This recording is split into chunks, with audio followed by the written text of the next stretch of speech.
is an oral history recording with Zachary Tribble. The interviewer is Jackie Kirsch, who is a West Volusia Historical Society volunteer. Today is April 25th, 2019. The interview is being recorded at DeLand Memorial Hospital and Veterans Museum, where Mr. Tribble's father was a staff physician. Let's talk a little bit about you first, Zach. Where were you born, and a little bit about your parents? Yes, well, I guess technically born in DeLand, but, technically born in Jacksonville, but resident in DeLand. My mother was a nurse, and she had come to DeLand, worked in this hospital, and she had come to DeLand. I think my father recruited her to come down to.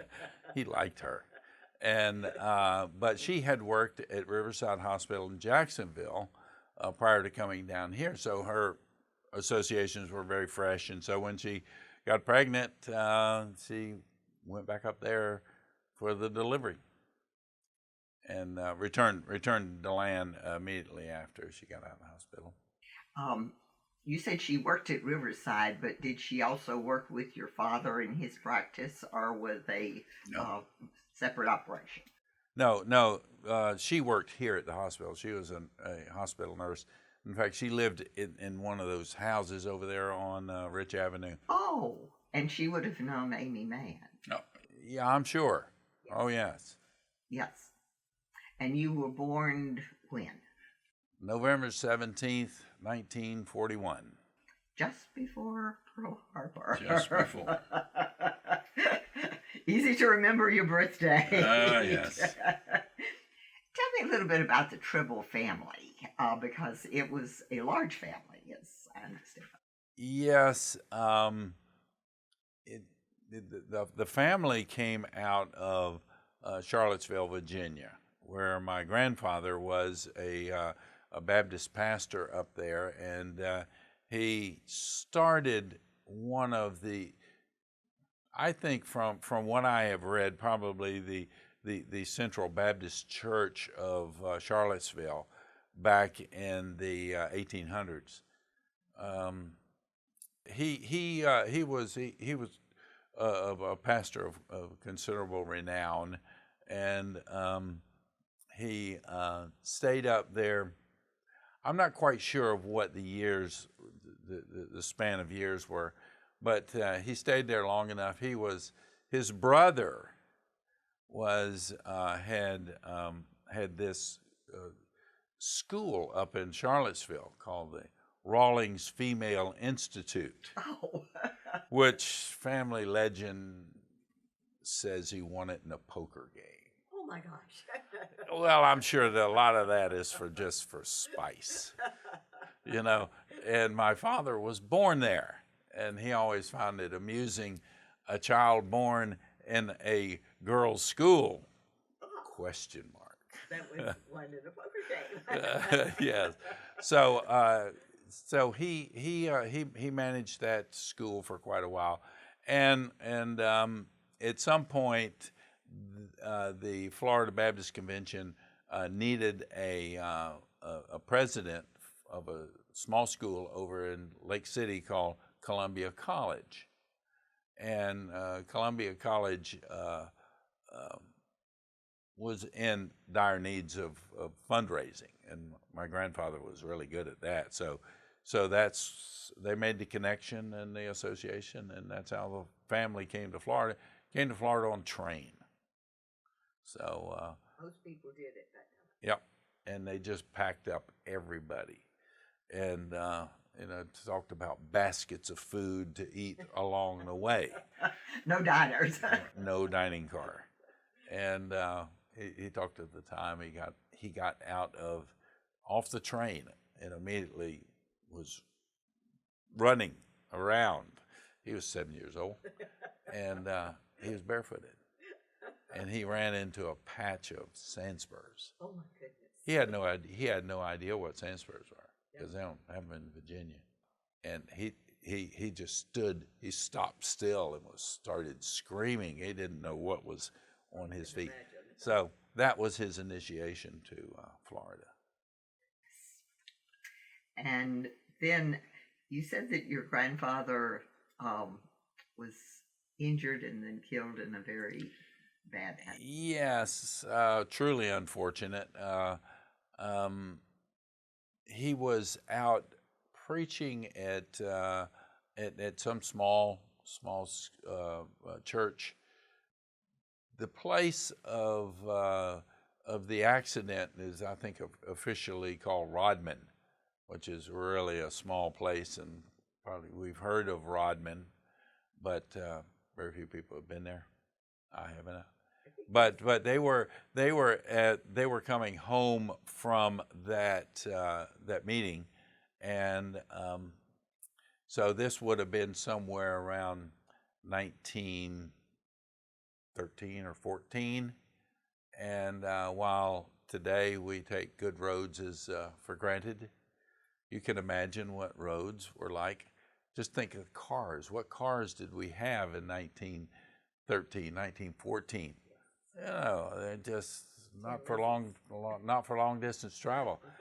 So it was problematic in getting from one place to the next because what roads they had trails, but they didn't know if they were going to be passable or not. So the cars would get on the railroad tracks, and there were logging trains all up in that area, and so they got to a siding where they could do it because the car wheels would fit exactly on the rails of that track. And they put these attachments on the wheels that would keep them on the track. And that's what they were doing. They were just going down the railroad track and ran up behind a logging truck or a logging train that had some very long poles sticking out the back of it. And it was not lit, and so they hit it full force, and that long log came through the front of the car and crushed my grandfather's pelvis, and he just never recovered from that. And so you think of what medicines they had, infection sets in pretty quick. Well, didn't have anything to fight that infection, and so he did not survive his injuries there. How did the family manage? Because there was just your grandmother. Yes. Well, most of the children were out of the house by that time, and my uncle Louis Tribble, had graduated from. Well, no, he was in school. He would have been in school at that particular time, because he became the city attorney for Lake City in 1916, and so my father was a baby of the family, Mm-hmm. so he was still at home, and the school had my grandmother to teach there, to continue on teaching. Well, this went on, and my father graduated from high school in 1922, and by that time, his brother Louis had been hired by Stetson to teach in the law school when the law school was still in DeLand, and which he eventually worked his way to dean. So he was known at Stetson as Dean Tribble. Yes. So Uncle Louis brought the family to DeLand and to a house over on Minnesota Avenue, and they all just lived there together. It was a pretty big house. That's great. Yes, and my father was enrolled in Stetson from 1922 to 1926.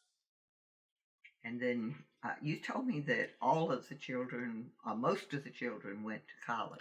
Yes. My grandmother was quite adamant about education of her children, and it wasn't a matter of if. The question was, what profession are you going into? So she didn't leave them any wiggle room to go, work at the sawmill. Right. Yeah. Though, sawmill, not to degrade that job, but she said this is going to be, they're going to have jobs based on their education. Yes. Yes. Yeah. So she got them all there. My oldest aunt did not go, but she was an artist, and she found her way to New York City and did art there, and started a tea room up there in Manhattan. Your father chose medicine. Yes. And went through Stetson, and then what happened? Okay. He graduated from Stetson, was admitted to, now this is according to what he told me one time, that he was admitted to Johns Hopkins. Went there, and in his first year, he found out that he didn't learn as much stuff at Stetson as he should have, and he said they did not invite him back. Oh dear. He says so. After that, he then went back and took some core chemistry courses, biology and things like that to get that knowledge that he needed, and then applied and was admitted to Yale Medical School. He must have done a good job of prepping. Yeah. He said he played around too much. Well, at Stetson he was a letterman in basketball and baseball and football. Uh-huh. So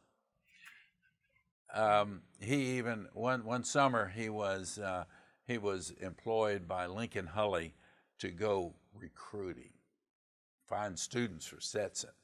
And Dr. Hully was very active. Yeah, well, my father was pretty active too. He liked to play baseball, and so he went. It sounded to me like it was somewhere over in the Panhandle, where he was just kind of roaming around looking for people he could try to get to go to Stetson. And well, he tied into this one baseball group. And kind of stayed there too long. Yeah. So I guess his reports back to Dr. Hully said, Charles, it's time to hit the road again. So that's just a little insight into his love for baseball. And so he went to Yale and medical school, and then wound up back here, is that right? Yes, after his intern and his residencies, he was wanting to have a residency in surgery.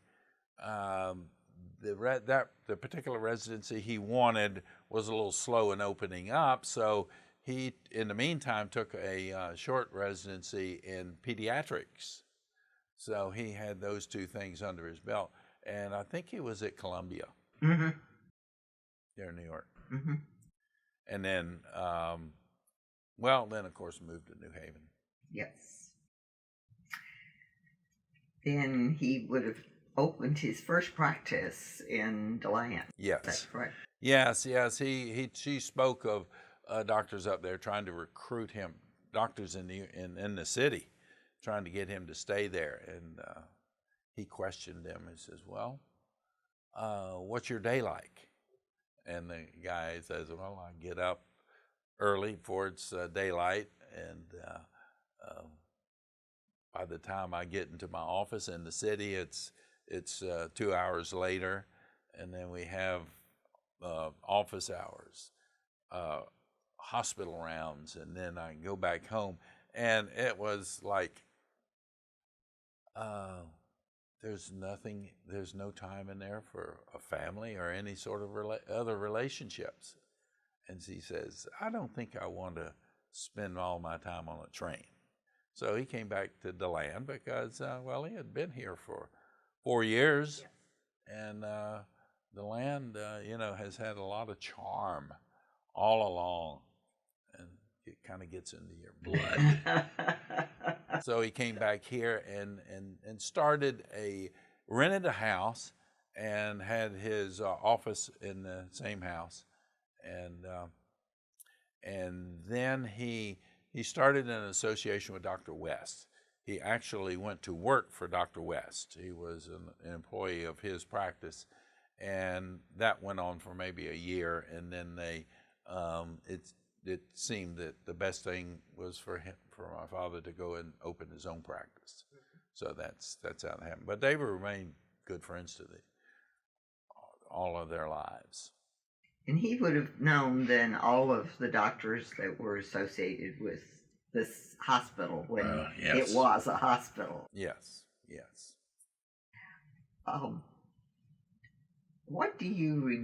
What is your earliest memory of DeLand or growing up in DeLand?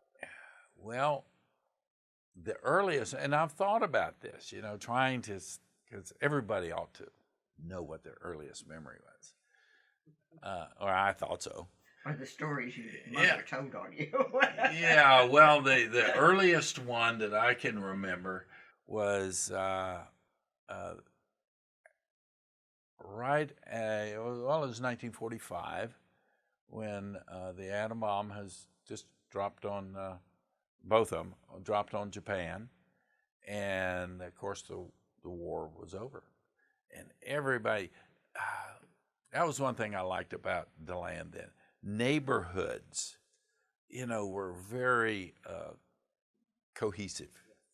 And so everybody came out of their house and we met out in the street, and everybody was talking and having a good old time of it. And I was a little kid. I would have been 4 years old at the time, or almost 4, and wanting to be part of the conversation.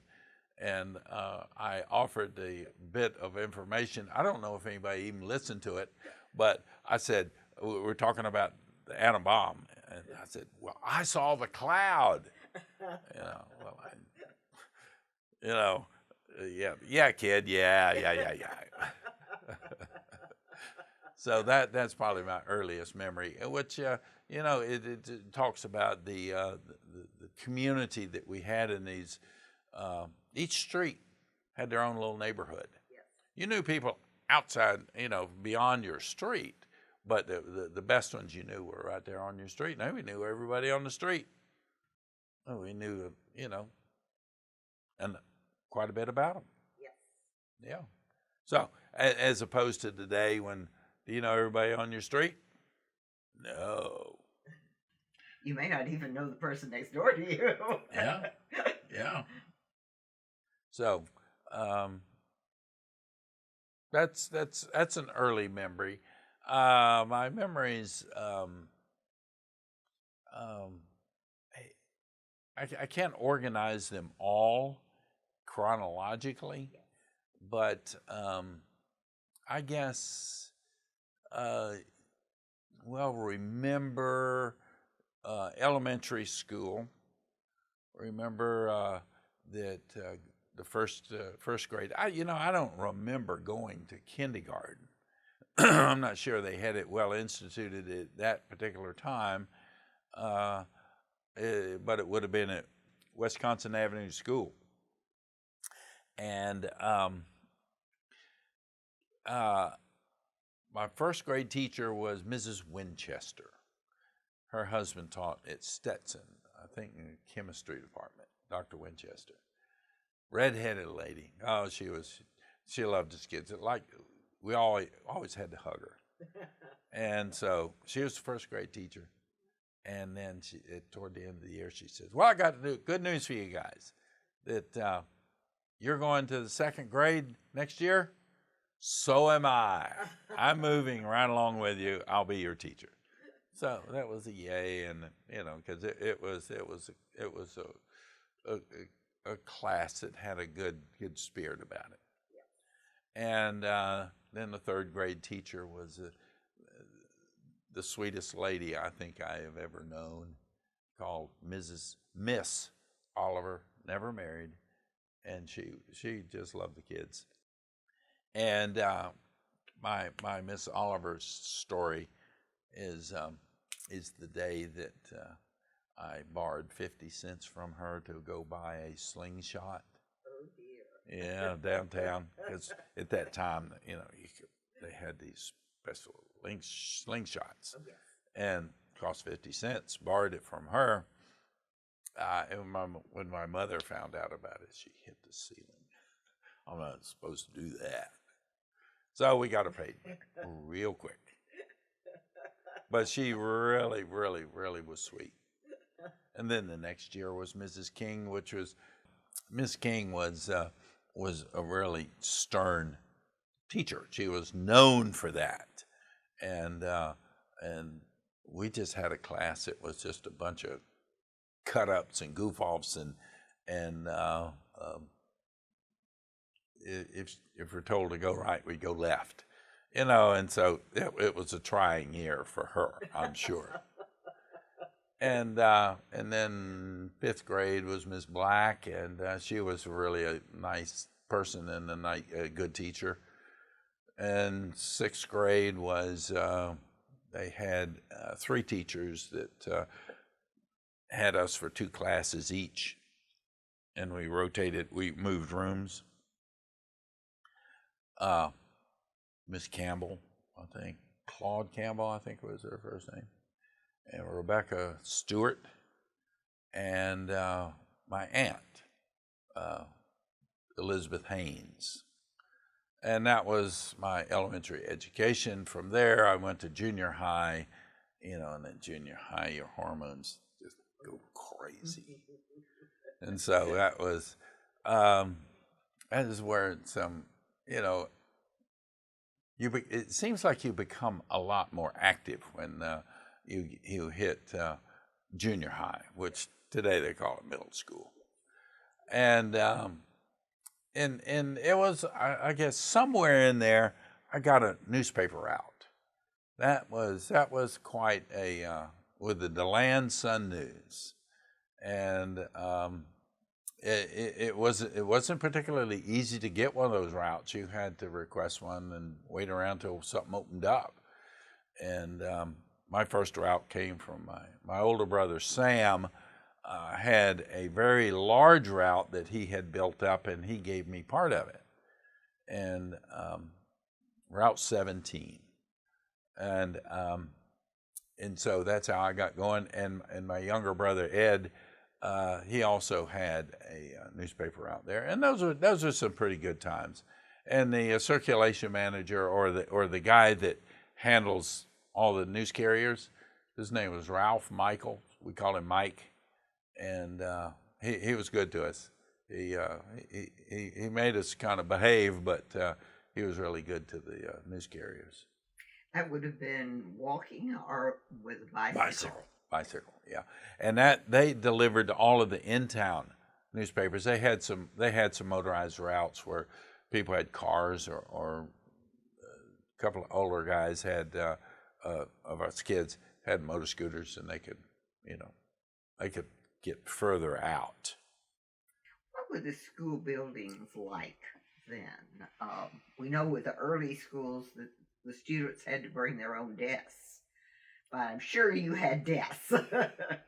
We had desks, yeah. They looked old at the time, but architecturally, look at Dempsey Brewster School today, and that's exactly, they were all built like that. And my elementary school, junior high, and high school was all on that one block over there on Clara, Rich, Delaware, and in Wisconsin. What was it like being the son of a small town doctor? Well, I guess you take a lot of things for granted. And it's definitely what's the word? Privileged position. You don't know. You don't know at the time that it is as privileged as it is, or as it was. One thing I remember about those days is that jobs for kids, young kids, there weren't that many of them. And so the kids today have jobs doing all sorts of things. Fast food's just one of them. But there weren't that many jobs around. There was people who knew us and would get us out to do things like hoe orange trees. A friend of mine worked for Stedemeyer's Grocery, and he was a stock boy. And I liked the idea of working so well. I'd go over and help him just to act like I was working. Didn't get paid. But the growth in the job market for younger kids is one of the big differences between then and now. And the then for me was late 40s, after the war, and through the 50s. Because in the 60s I was at college. It would have been, doctors of course made house calls at that point. Did you ever ride along with your father? Not so much on house calls as going to the hospital. He made house calls all over the place. And yeah, sometimes I rode along with him. I don't have much specific memory of house calls, but he'd make house calls as far away as Crescent City, 25 miles. And right after he came to town, he saw a need for a doctor in the area of Barberville, and would go up there on Saturday nights and hold a clinic, and just anybody had a medical need could show up there, and he'd see them. That's amazing. Yeah. I asked my one of my current doctors about the difference between those early years my father practiced and now, and he kind of set my mind at ease. He says, "Your father could carry all he needed in that one bag." He says, "No way today that you could do that. You couldn't carry all the drugs that you might need. Just too much stuff." So that fell by the wayside. So I sort of give our current doctors a little break there, my thinking anyway. They have a legitimate excuse not for making house calls. That's right. You finished high school, and then what were you thinking about doing for the rest of your life at that point? Do you remember? Didn't give it a whole lot of thought. The next step was going to college, because that was just talked about and assumed by my parents, especially my mother, and so I went to a small junior college up in North Georgia called Young Harris. I went there for a year. Well, my uncle and aunt were teaching at the school at the time. My uncle was the registrar, so getting in there wasn't too much of a chore.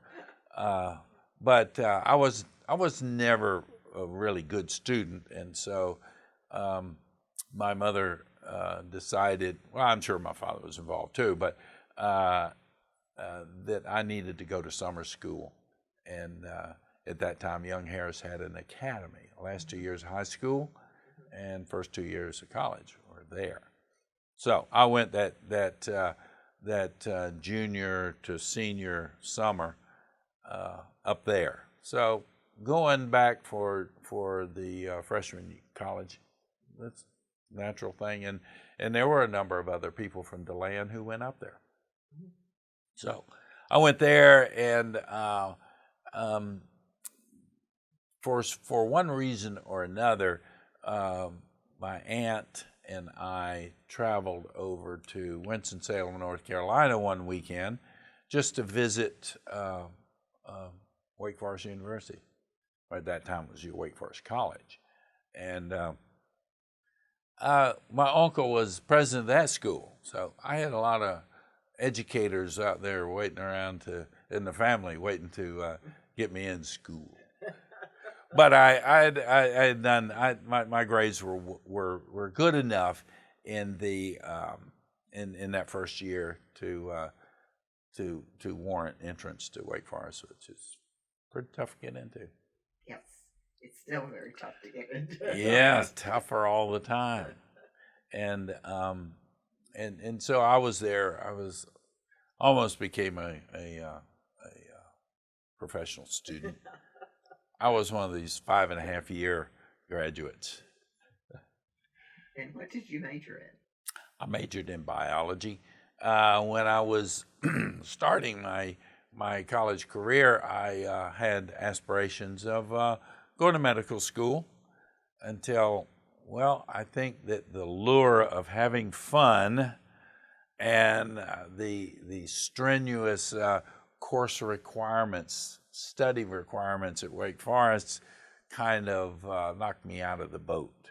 I thought I was, surely I must have thought that I was at Wake Forest just to have fun. Because that's what I majored in, having fun. I just didn't get around to studying enough, So you don't get into medical school if you have too much. If you don't make well enough grades. Yes. So. Yes, and it's a long haul. It is. Well, I was motivated to do that as a career, but not so much so that I would dedicate all of my time to study. That's a common tale. Sad, but common. Did you ever consider going to Stetson? No, I didn't. No, I don't ever remember. Why did you get out of town? Yeah. I was glad to get out of high school because, well, I didn't fare all that well in high school, and high school is fraught with insecurities. Well, they don't like me. Well, I don't know that they didn't like me. I think they did, and talking to all my class on reunions and everything, yeah. It was not a matter of that. It was my perception. Yes. And so I was ready to get out of high school, ready to move on somewhere. And it probably was difficult to be the son of a man who was as prominent as your father was. Yeah. He was mayor for a while, wasn't he? Yes, he was, in the late 40s. Mm-hmm. Yes. It's kind of hard to be the son of the top guy. Yeah. He used to talk about going to the city commission meetings. We got to go down and we got to meet with the cutthroats. He always called them the cutthroats. He was always he spoke in jest all the time, and at that particular time, the mayor of the city was also the city judge. So must have been interesting. Yeah, and so he went to one of the court sessions one day, and there was this lady that had some traffic violation, and was there before the bench, and had her baby with her, and so our father looked at that baby and says, "You need to come up here a little bit," and he looked at that, and he always carried tongue depressors in his pocket, open his mouth, like said, "This baby's sick. You need," and so rather than that administer any sort of punishment for this traffic violation, he was, and he sat right there and wrote out a prescription and say, "Here, go. That baby needs some medicine." That's what kind of judge he was. That's a wonderful story. Yeah, yeah. When you got through college, what were you thinking about doing now that you had a brand new degree, and did you think about not coming back to DeLand?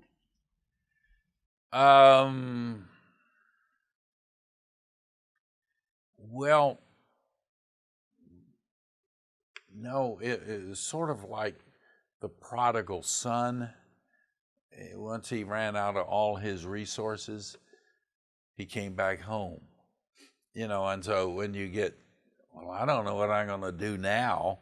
It certainly wasn't wanting to have any more schooling, because I think that I was pretty well weeded out of the academic garden of medical school. So I picked up on that a little bit later, a year or two later, again. But at that particular time, no, I was. Well, there's certain decisions that were taken out of my control. I was home from college probably 5 days when I got my reclassification from the draft board from 1A. I said, well, we're going to get a greetings telegram here any day now. So I, rather than go in the Army, I enlisted in the Marine Corps Reserve, because my brother had been in that unit for a number of years, even before he graduated from high school. Mm-hmm. So that was a natural path for me to go in. So I did that, and then I spent probably a year and a half working on a cattle ranch that my father always wanted to start. He was a farmer at heart, and wanted a cattle ranch. And so he had bought some land out there in the Samsula area, and when I was in junior high, and we developed it into a cattle ranch. So I went out there and worked there for a year and a half, and then there was a point at which Francis Whitehair was a good friend of my father. They were very good friends. Yes. And he thought that I would make a good hospital administrator. So he enticed me to go to work for Fish Hospital. And it took about a year and a half there for me to say, well, I think there are something a little more exciting for me to go into than this. And so I went into real estate and pretty much stayed in real estate appraising for the rest of my work life. It's an interesting change. Do you remember anything about Fish Hospital, what it was like? Oh, yeah. Your father was chief of staff. He was the first one. Chief of staff. Mm-hmm. Yeah. Oh, yeah, I remember when they had the grand opening, and they had a big ceremony. Mr. Whitehair was really the force behind creating Fish Hospital in DeLand, and he was the main trustee of the Burt Fish Testamentary Trust, and so that was pretty much, that was his hospital. He even had his own private room with a side entrance and everything. It was, but there was all of the pomp and circumstance and military officers there too, and it was impressive, and it was a brand new hospital, and when he first opened it up, you could walk through and just see all of the things that were in there, and It was impressive. Yes. Yeah. Because they would have been operating out of what had been the infirmary at the Naval Air Station. Yeah, that this building here had pretty much reached its outer limits for utility. And so they had better facilities, even at an old World War II building out there, which very, very plain building out there. I think I remember that having tar paper on the outside of it. Doubt it. You know, with They were built to be temporary. yeah, no siding at all, and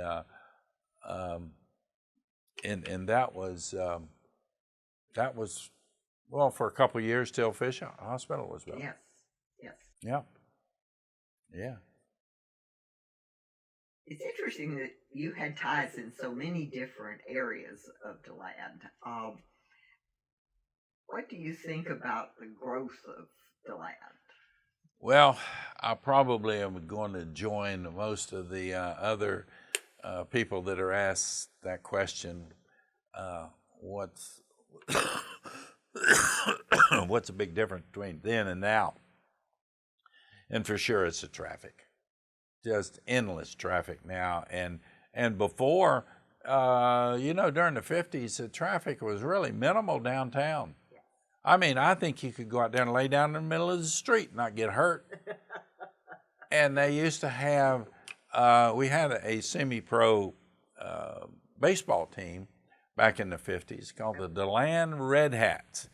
And they had this big baseball, probably about that tall, that was on a sign, like a tripod sign.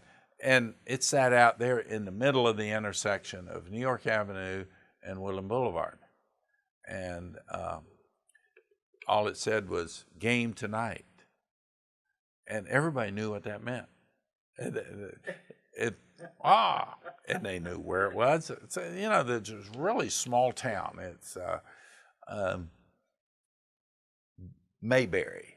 DeLand was Mayberry.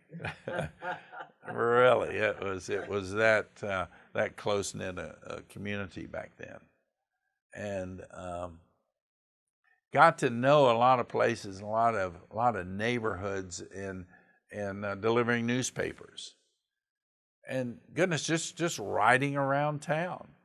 My kids came along in the 70s and the 80s. They were growing up during that time, and I remember thinking that, boy, you have to be careful where your kids go today. Number one, traffic, and number two, people are not always nice. And so you worry about the safety of your kids. We didn't have any of that during the 50s. I mean, I could ride anywhere I wanted to on my bicycle and never fear. And if anybody was going to fear for the safety of their kids, my mother would. and I never remember her giving me any caution of not going or not allowing me to go anywhere in town. Rode a bicycle all over the place, and that's one of the big differences between then and now too. Is that feeling of, it's still not a bad area, a bad place to live, but it's that complete peace about your safety. We've talked about all the things that I can think of to ask you. What are some of the things that I didn't ask you that we really should include? Well, I just made some notes on things that I remember as a kid growing up, and things that were always brought a real good feeling, good memories. And I already told you about being a news carrier for the DeLand Sun News, and down there every newsboy knew of Mr. Newman's newsstand because they had a pinball machine in there. It cost a nickel to play, and you had to get in line to play.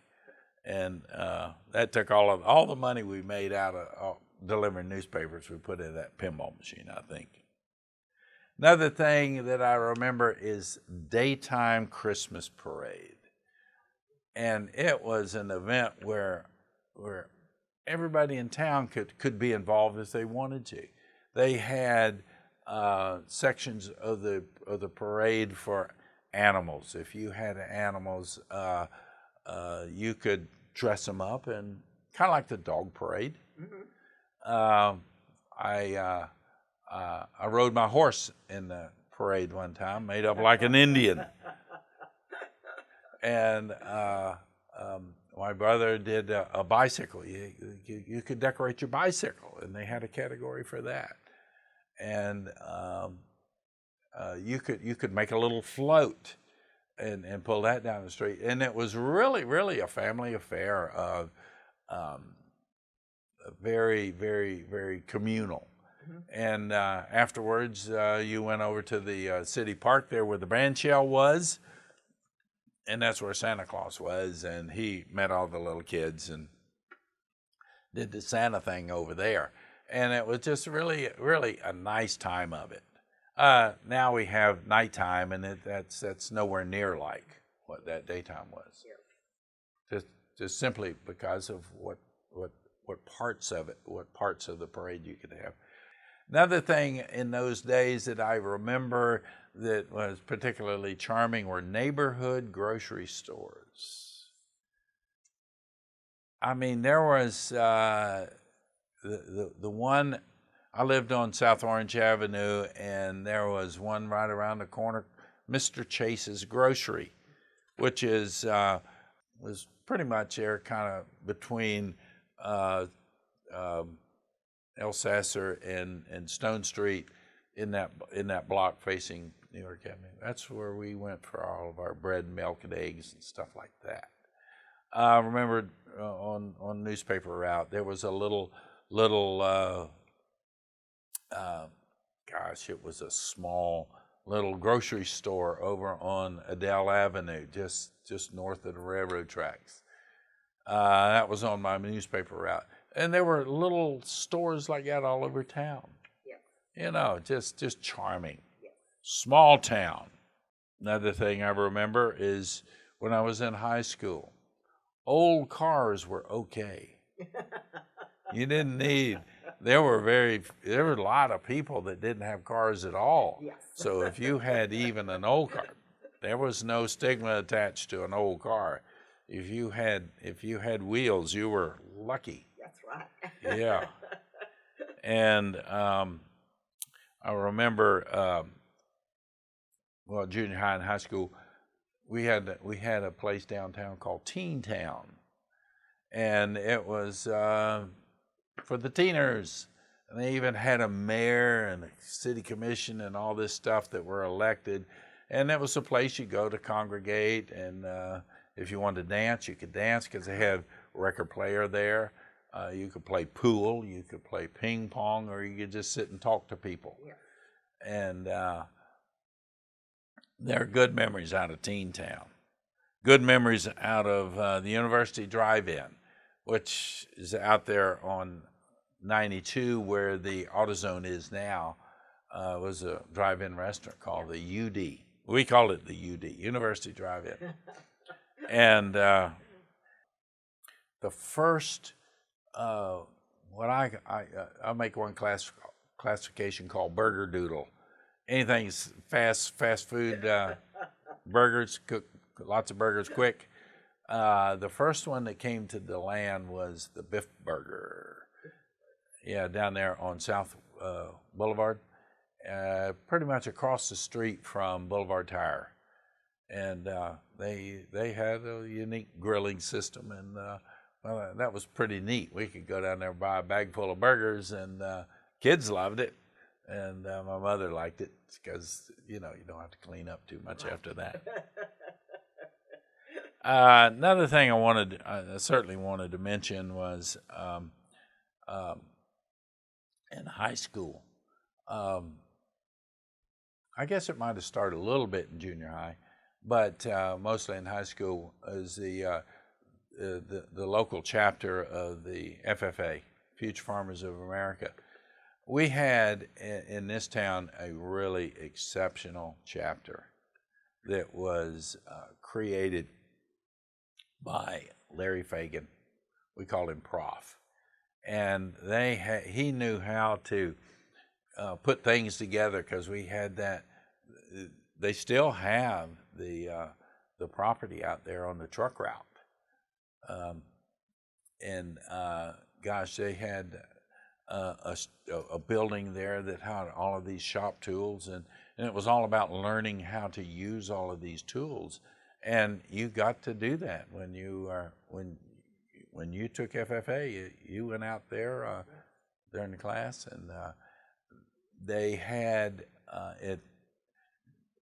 Well, early on, they raised cattle out there too, whiteface Herefords, and the DeLand chapter owned the Grand Champion bull for the state of Florida. Wow. Won it at the fair in Tampa. So really, we had a very, very accomplished chapter, and I think they started taking that apart when I'm not quite sure of all the reasons, but I don't think any of them were all that good, because it really was something that was really good for the kids. Yes. There was another thing I did want to mention that my father told me at one time, that it was probably in late 30s, early 40s, very early 40s, that there was a neighbor who had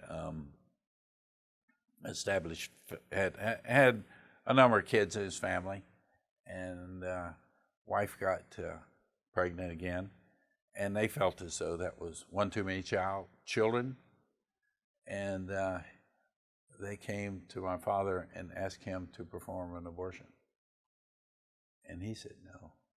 That would have been illegal. Oh yeah, very illegal, but it happened. Yes. There were ways. Well, no, even legitimate doctors could find justification for doing it, but he said no, and that neighbor just thought he really got upset at him for making that decision, and he says he thought I was just the worst guy in the world before the war, and he said no. Then when I volunteered to go to the war, when I got back, he thought I was the greatest guy in the world. But he said, and the point of it all was that he said he watched this boy grow up that would have been flushed through the abortion, and he says, and the guy grew up to be a fine man, and so those are kind of lessons we all need to keep right in front of us all the time. Yes, and particularly when they're just very personal like that. Yeah, you watch them grow up. I know you don't like to give advice, but if you were asked by a young person today to advise them, what kind of advice would you give them based on your own life? Yes.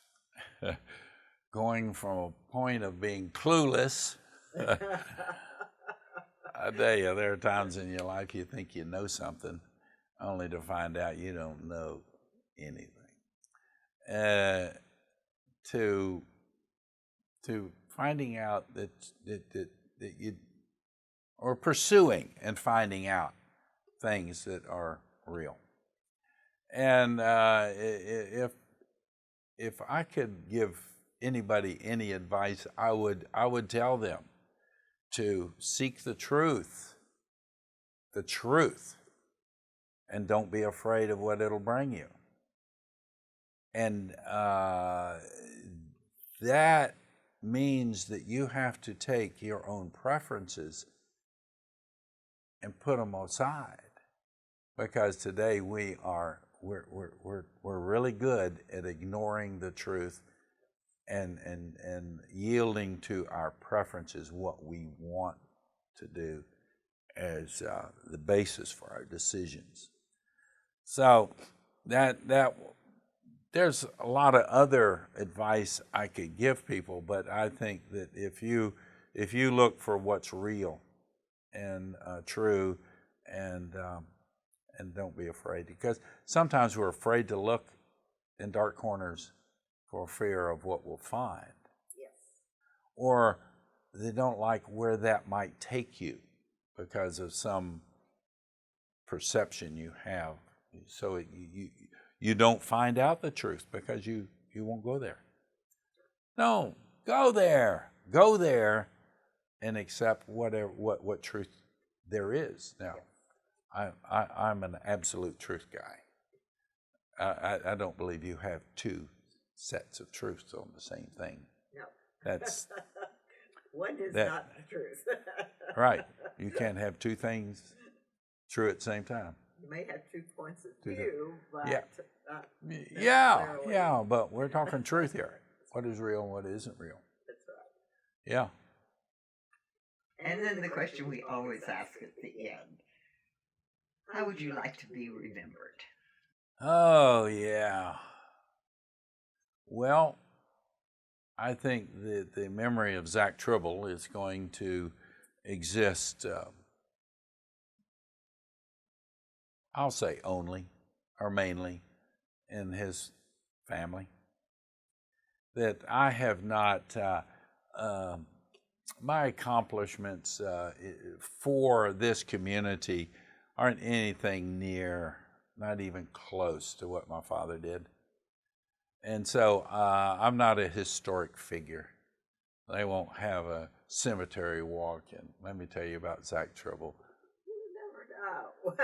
So, well, it's not about me, and but what it is about is my family and how they remember me, and what difference I might have made in their lives. And I would like, on the top of that list, I would want them to know beyond a shadow of a doubt that I am a man who loves Jesus Christ, and that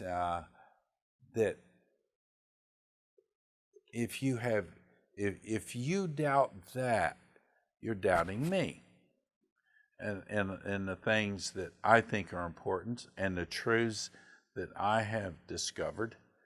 And so that if my life has any significance to you at all, I speak to my family, then you have to consider Christ.